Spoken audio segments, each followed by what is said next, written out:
Tu dois perdre du poids, sinon il n'y aura pas de mariage.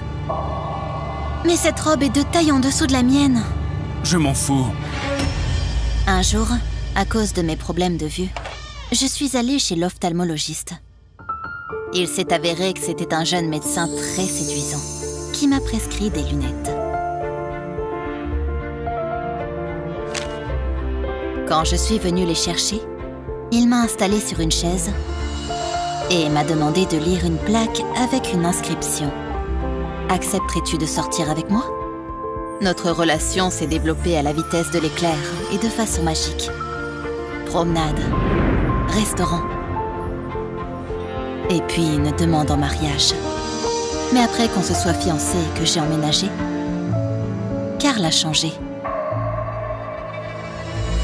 Un jour, tous mes vêtements sont devenus trop petits pour moi.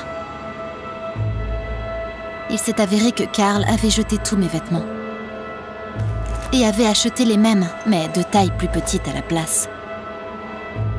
Ce comportement étrange de mon compagnon m'a interpellée, mais... Chérie, nous commençons une nouvelle vie ensemble. Et tu dois être la meilleure version de toi-même pour ça. J'ai fait un régime et j'ai commencé à faire de l'exercice pour lui. Mais à la maison, j'ai été dérangée par un son étrange. Un bruissement venant du grenier. Encore des écureuils? Au fil du temps, j'ai perdu du poids et il a trouvé une nouvelle tâche pour moi. Tu dois changer ton look. Va chez le coiffeur, j'ai déjà pris rendez-vous. Karl a essayé de tout faire pour moi et j'ai pensé que je devais m'y plier parce qu'il était un trésor. Alors j'étais d'accord avec lui pour tout. Je suis partie chez le coiffeur. J'ai remarqué ces écureuils bruyant sur le toit.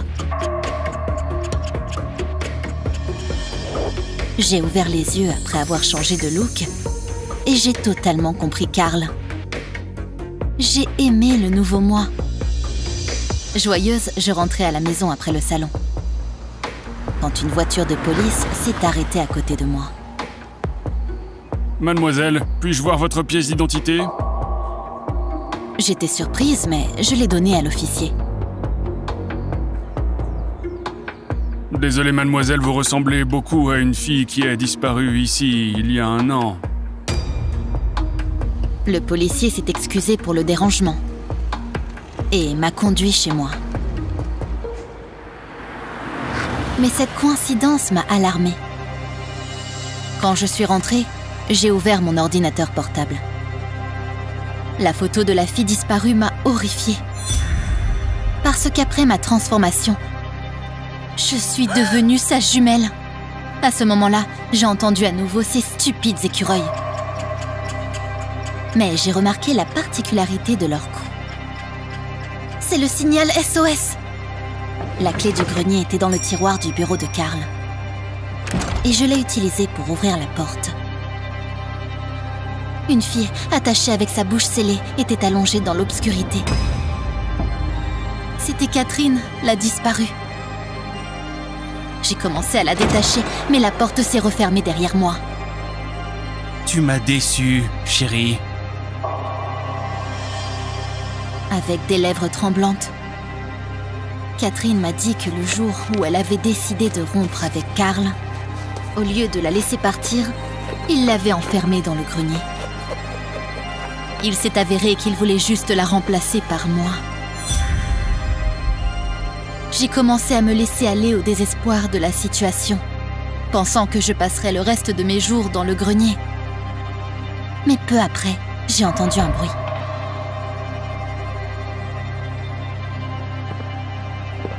Il y avait une sorte de bagarre en bas et finalement, quelqu'un est monté dans le grenier et a ouvert la porte. La silhouette d'un homme nous a fait reculer, Catherine et moi. Mais heureusement, c'était juste la silhouette du policier. Voyant la similitude extraordinaire entre Catherine et moi, il a surveillé la maison. Et grâce à lui, Karl a été menotté. Catherine et moi avons été libérés. Tôt ou tard, la vérité éclatera. Arrête de manger. Tu es dégoûtante et énorme. Je déteste avoir à te regarder. Je pense que c'est probablement à cause du stress d'être licenciée. Je m'en fous. L'ouverture de mon entreprise est dans 1 mois. Et imagine, je vais mourir de honte si je me montre avec une femme aussi grosse. Alors, tu vas perdre du poids. Ça, je te le promets.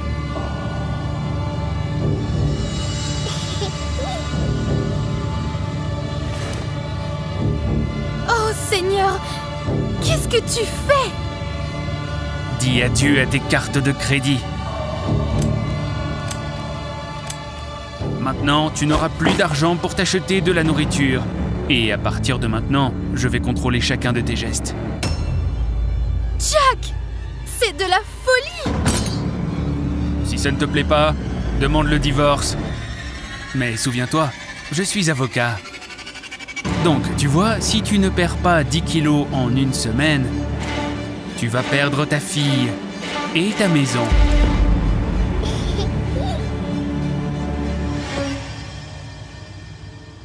Jack m'a presque affamée pendant 1 semaine. Mais j'ai silencieusement enduré cette intimidation pour le bien de Rose. Quand il était temps de vérifier mon poids, la balance a révélé qu'il était resté le même. Mais comment est-ce possible? Est-ce que tu as mendié auprès des voisins pour de la nourriture? Non, je le jure. Je vais te donner une autre chance. Et une autre semaine. Si tu ne perds pas de poids, tu ne reverras plus ta fille. Mais pourquoi est-ce que tu me prends mes clés de voiture? Tu vas uniquement te déplacer à pied maintenant. Tu sais ce qu'ils disent, la marche brûle beaucoup de calories.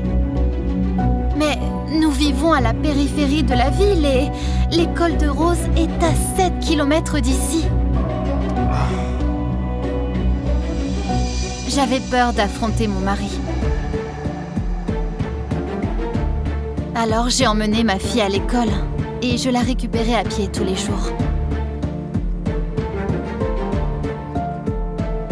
Jack ne m'a pas non plus donné l'argent pour les transports en commun. Un jour, je me suis évanouie en plein milieu de la rue de fatigue et de malnutrition.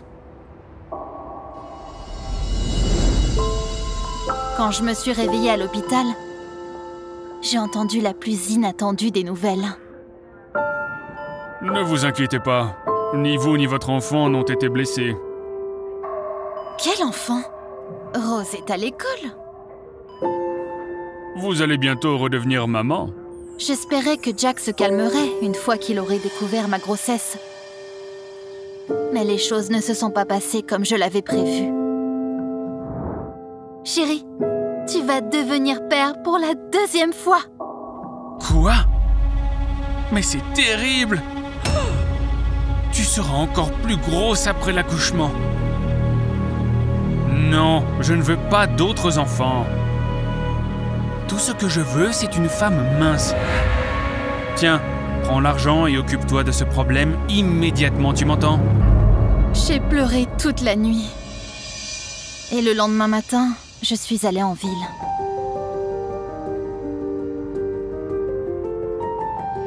J'ai engagé le meilleur avocat avec l'argent que Jack m'a donné. Et nous avons rapidement porté plainte contre lui pour abus. Mais je ne l'ai jamais battu. Pourquoi tu me poursuis?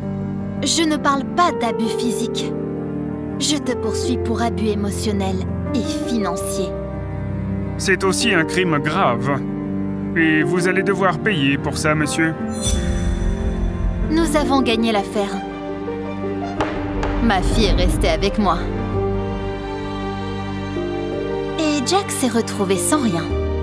À la fin, Rose et moi avons eu la maison. Et sa carrière d'avocat a été détruite.